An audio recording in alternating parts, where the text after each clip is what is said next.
அனைவருக்கும் வணக்கம். நான் உங்கள் ஜிஜி. இன்னைக்கு நம்ம ஷார்ட்கட் சீரீஸ்ல பார்க்க போறது ஓரெழுத்து ஒரு மொழிகள். இதுல நன்னூலார் கூறிய 42 ஓரெழுத்து ஒரு மொழிகளுக்கு உண்டான அனைத்து பொருள்களையும் ஒன்னா கம்பைன் பண்ணி ஒரே வீடியோல வச்சிருக்கோம். வீடியோவை ஸ்கிப் பண்ணாம பாருங்க. கண்டிப்பா ஓரெழுத்து ஒரு மொழி உங்களுக்கு எப்படி படிக்கலான்ற ஒரு நல்ல ஐடியா கிடைச்சிரும். வாங்க வீடியோக்குள்ள போலாம். ஃபர்ஸ்ட் ஆ. ஆ என்றால் பசு. ஆவின் பால் அப்படின்னு சொல்லி வாங்குவோம் இல்லையா, அதுவே பசுவின் பால் அப்படின்னு சொல்லிட்டு டைரக்ட் மீனிங் வர்றது தான். ஸோ ஆ என்றால் பசு. ஈ கொடு ஒரு உயிரி. ஈ என்றால் ஒரு உயிரி அப்படின்னு சொல்லிட்டு நம்மளுக்கு ஏற்கனவே தெரியும். இன்னொன்று கொடு அப்படின்னா ஈ என்றால் ஈதல் அப்படின்னு சொல்லிட்டு சுத்த தமிழில் ஒரு பொருள் இருக்கு. அப்போ ஈ என்றால் ஈதல், அதோட அர்த்தம் என்னன்னா கொடு. ஸோ ஈ என்றால் ஒரு உயிரி பிளஸ் கொடு அப்படின்னு 2 அர்த்தம் வருது. அடுத்தது ஊ. ஊ என்றால் இறைச்சி ஒரு உணவு. இறைச்சி அப்படின்னா எப்படி வந்திருக்கு அப்படின்னா ஊ அப்படின்னா ஊன் முன்னிகள் அப்படின்னு நம்ம சொல்லுவோம் இல்லையா, அதாவது விலங்குகளை சாப்பிட்ற உயிரிகளை ஊன் உண்ணிகள் அப்படின்னு நம்ம சொல்லுவோம். அப்ப ஊன் என்றால் இறைச்சி என்று பொருள்படும். ஸோ இறைச்சி உணவு அப்படின்னு 2 பொருள் வரும். அடுத்தது ஏ. ஏ என்றால் அம்பு. நம்ம ஏகலைவன் அப்படின்னு சொல்லிட்டு கேள்விப்பட்டிருப்போம். அவர் என்னன்னா அம்பு விடுவதில் சிறந்தவர், அதாவது வில் வித்தையில் சிறந்தவர் தான் ஏகலைவன். அப்போ ஏ என்றால் அம்பு என்று பொருள்படும். ஸோ ஏ என்றால் அம்பு. அடுத்தது ஐ. ஐ என்றால் தலைவன் அழகு. நம்ம ஒரு பாடல்ல கூட கேள்விப்பட்டிருப்போம். அந்த வரிகளில் ஐ என்றால் அது அழகு என்றால் அந்த ஐகளின் ஐ அவள்தானா. அப்ப ஐ என்றால் அழகு என்று பொருள், அப்புறம் தலைவன் என்றும் பொருள். அடுத்தது ஓ. மதகுநீர் தாங்கும் பலகை மகிழ்ச்சி. இது ஒன்றுக்கு ஒன்று வேற வேற மாதிரி இருக்கு பொருள். ஸோ இதுக்கு ஷார்ட்கட் போட்டுடலாம். ஓ என்று கத்திக்கொண்டு மதகுநீர் தாங்கும் பலகையில் சென்றால் மகிழ்ச்சியாய் இருக்கும். இப்போ ஷார்ட்கட் போடும்போதே நம்ம ரிலேட்டடாக தான் போடணும், அப்போதான் நம்மளுக்கு ஈஸியாக ஞாபகம் இருக்கும்.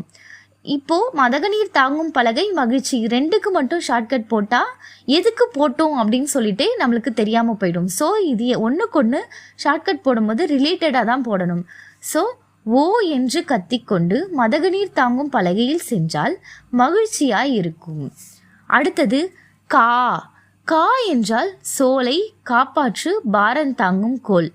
இதில் கா என்றால் சோலை. அந்த சோலைன்னா நம்ம மாடுக்கெல்லாம் சோலை சுமந்துட்டு போவாங்க இல்லையா, அந்த சோலையை தலையில் சுமந்தவர் பாரம் தாங்காமல் காப்பாற்றுங்கள் என கதறினார் அப்படின்னு சொல்லிட்டு ரிலேட் பண்ணி வச்சிருக்கோம். அடுத்தது கூ. கூ என்றால் பூமி மற்றும் நிலம். அடுத்தது கை. கை என்றால் ஒழுக்கம் செயல் உடலின் ஒரு உறுப்பு. கை என்றால் உடலின் ஒரு உறுப்பு அப்படின்னு சொல்லிட்டு நம்மளுக்கு டைரக்டாக ஞாபகம் வந்துடும்.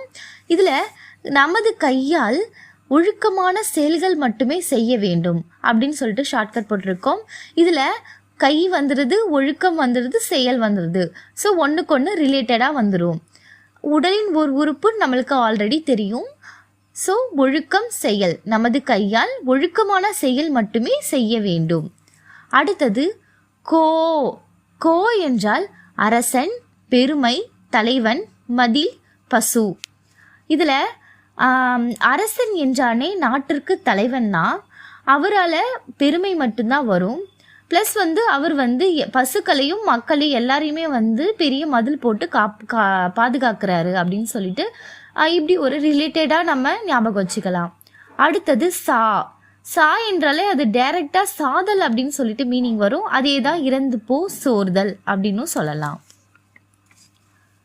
அடுத்தது சி அப்படின்னா இகழ்ச்சி இலக்குமி, அதாவது லக்ஷ்மி அதுதான் இலக்குமின்னு தமிழில் எழுதியிருக்காங்க. இகழ்ச்சி இலக்குமி இது கொஞ்சம் வேற வேற மாதிரி இருக்குது. ஸோ இதுக்கு ஷார்ட்கட் போட்டுடலாம். என்னன்னா சி என்று இகழ்ந்தால் லட்சுமி இருக்க மாட்டாள் அப்படின்னு சொல்லிட்டு சென்டென்ஸாக எழுதி வச்சுக்கிட்டா ஈஸியாக ஞாபகம் வந்துடும். நெக்ஸ்ட்டு சே. சே. சே அப்படின்னாலே உயர்வு, எருது சிவப்பு. அதாவது சே அப்படின்னா சேமமாக இருங்க அப்படின்னு சொல்லுவோம் இல்லையா, அப்படியும் ஞாபகம் வச்சுக்கலாம். இல்லைன்னா சூ சூ அப்படின்னு சொல்லிட்டு எருது விரட்டுவோம் இல்லையா, இல்லை அப்படியே ஞாபகம் வச்சுக்கலாம். சே அப்படின்னா உயர்வு, எருது சிவப்பு. அடுத்தது சோ. சோ என்றால் மதில், அரண், நகர். இது வந்து கொஞ்சம் வேறு மாதிரி இருக்குது. ஸோ இதுக்கும் ஷார்ட்கட் பார்த்துடலாம். என்னென்னா நகரை காக்கும் அரண் சோழர்களின் மதில், இல்லைனா சோழர்களின் நகரை காக்கும் அரணாக மதில் இருக்கிறது அப்படின்னு ஞாபகம் வச்சுக்கலாம். அப்போ நம்மளுக்கு அழகாக ரிலேட்டடாக ஞாபகம் வந்துடும். அடுத்தது தா. தா அப்படின்னாலே நம்ம ஏதாவது ஒன்று தா அப்படின்னு தானே கேட்போம், அதை கொடு அப்படின்ற மாதிரி தான் இருப்போம். ஸோ இது வந்து அப்படி டைரெக்டாக வந்துடும். தானாலே கொடு. அப்புறம் தாவுதல், நிறைய தாவிட்டு இருந்தால் அழிவை சந்திப்போம் அப்படின்னு ஞாபகம் வச்சுக்கலாம். ஸோ தா என்றால் கொடு, தாவுதல், அழிவு. அடுத்தது தீ. தீக்கு வந்து நெருப்பு, இனிமை, தீமை, அறிவு, கோபம். அப்படி இது வந்து எல்லாமே வந்து வேறு மாதிரி இருக்கும். ஸோ வந்து நம்மளுக்கு தீனா நெருப்பு ஞாபகம் வச்சுக்கோ. நெருப்பு வந்து அறிவு அதிகமாக இருந்தால் வந்து அறிவு அதிகமாக நல்லா யூஸ் பண்ணால் வந்து இனிமையாக இருக்கும். அதுவே வந்து அறிவு கெட்டத்தனமாக கோபம் யூஸ் பண்ணால் தீமையாக முடிஞ்சிடும் அப்படின்னு சொல்லிட்டு தீமையாக முடிஞ்சிடும் அப்படின்னு ஞாபகம் வச்சுக்கலாம். அடுத்தது அப்படியே ஞாபகம் வச்சுக்கலாம், நெருப்பு, இனிமை, தீமை. சும்மா ரிலேட்டடாக நம்ம மைண்டில் அதை ஓட விட்டுக்கிட்டோம். ஓ இது மாதிரி அப்படின்னு சொல்லிட்டு இந்த சின்ன ஷார்ட்கட் நம்ம மைண்டில் ஓட விட்டுக்கிட்டோன்னா நம்மளுக்கு எக்ஸாமில் போய் பார்க்கும்போது அந்த ஆப்ஷன்ஸை பார்க்கும்போது ஈஸியாக ஞாபகம் வந்துடும். ஸோ அடுத்தது தூ. தூ அப்படின்னா தூய்மை, பகை. ரெண்டும் இதுவும் வேறு மாதிரி இருக்கிறதுனால இதுக்கும் சும்மா ஷார்ட்கட் மாதிரி பார்த்துடலாம். பக்கத்து வீட்டில் தூ என்று துப்பி தூய்மையை கெடுத்தால் பகை உண்டானது, கெடுத்ததால் பகை உண்டானது அப்படின்னு சொல்லிட்டு எழுதி வச்சுருக்கேன். இது எல்லாமே இந்த மூணுமே ரிலேட்டடாக வரணும். ஷார்ட்கட் போட்டால் இது மட்டும் ஷார்ட்கட் போட்டுவிட்டிங்கன்னா உங்களுக்கு வந்து தூய்மை, பகை இது ரெண்டுத்துக்கு மட்டும் ஷார்ட்கட் போட்டிங்கனாவே வந்து எதுக்குன்னு தெரியாமல் போயிடும். ஸோ ரிலேட்டடாக எல்லாத்துக்கும் சேர்கிற மாதிரி ரிலேட்டடாக வரணும். ஸோ தூ என்று துப்பி, இல்லைன்னா தெருவில் எங்கேயோ தூ என்று துப்பி தூய்மையை கெடுத்தால் வந்து கண்டிப்பாக பகை உண்டாகும் அப்படின்னு சொல்லிட்டு ஞாபகம் வச்சுக்கலாம். அடுத்தது தே. தே அப்படின்னா கடவுள், அருள். இதுவும் நம்ம யோசிக்காத மாதிரி இருக்கும். ஸோ வந்து தேனாலே தேவாரம், அதாவது சிவபெருமானுக்கு பாடுவாங்க அது தேவாரம். தேவாரம் பாடினால் கடவுள் அருள் பெறலாம் அப்படின்னு சொல்லிட்டு போட்டு வச்சுருக்கோமா. அதாவது தே அப்படின்னா கடவுள் ஃபஸ்ட்டு ஞாபகம் வரணும், அதுக்காக இது. அப்புறமேட்டா கடவுள்னாலே அருள் பெறலாம். என்னென்னா தேவாரம் பாடினால் கடவுள் அருள் பெறலாம். அடுத்தது தை. இதெல்லாம் நம்ம ஈஸியாக அப்படியே டேரெக்டாக ஞாபகம் வச்சுக்க வேண்டியதான். ஏன்னா ரொம்ப ஈஸியாக இருக்கும். தை அப்படின்னாலே வந்து நம்மளுக்கு மாதத்தில் ஒரு தமிழ் மாதங்களில் ஒரு மாதம் தை இல்லையா. ஸோ திங்களின் பெயர் தான் வந்து தை. அப்புறம் தைத்தல் அப்படின்னு சொல்லுவாங்க. அடுத்தது நா அப்படின்னா நாக்கு, நாவு அதுன்னு சொல்லுவாங்க. அடுத்தது நீ. நீ அப்படின்னா முன்னிலை, ஒருமை. அதாவது நீங்கள் அப்படின்னா முன்னிலை, பன்மை. ஒரு முன்னிலை, படற்கை அதெல்லாம் வரும்ல, அந்த இதில் வந்து நீ அப்படின்னா முன்னிலை, ஒருமை அப்படின்னு சொல்கிறாங்க. அடுத்தது நே. நேனாலே வந்து நே அப்படின்றது வந்து நேசத்தோட கனெக்ட் பண்ணிக்கலாம். அப்போ நேனாலே நேசம்னாலே அன்பு. அன்பு இருந்தால் நம்மளுக்கு அருளும் சீக்கிரமாக கிடச்சிரும் அப்படின்னு ஞாபகம் வச்சுக்கலாம். நே என்றால் அன்பு, அருள். நை. சும்மா நைன்னு அது அப்படின்னு சொல்லுவாங்கள்ல, சும்மா நையினாலே ஒரு மாதிரி.